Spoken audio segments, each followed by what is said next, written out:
Welcome to Samba Samba. Enjoy the video. You start by getting FaceTime ready. Make sure your iPhone 13 is updated and FaceTime is turned on in settings, then sign in with your Apple ID. Once done, connect to Wi-Fi or cellular so your call won't drop. Next, open the FaceTime app. You'll see recents and contacts. Tap the plus button to begin. This is the first actionable step. Pick a contact or enter a phone number or email because you need a destination before initiating the call.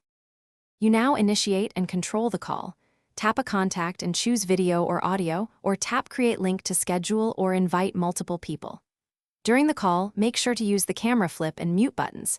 These appear when you tap the screen. If you need better lighting, enable portrait mode or tap the effects button for filters. This improves focus and background blur. To add someone, tap the Add Person icon. To end, press End and confirm so the session closes cleanly. To finish, end the call and swipe up or press the home/side button to return to your home screen. Close FaceTime from the app switcher if it's unresponsive.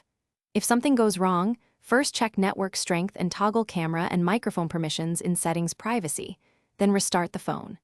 If FaceTime still won't connect, sign out of your Apple ID in Settings FaceTime and sign back in. These steps clear account and permission glitches so you can try the call again. Thanks for watching. Consider subscribing if we helped you.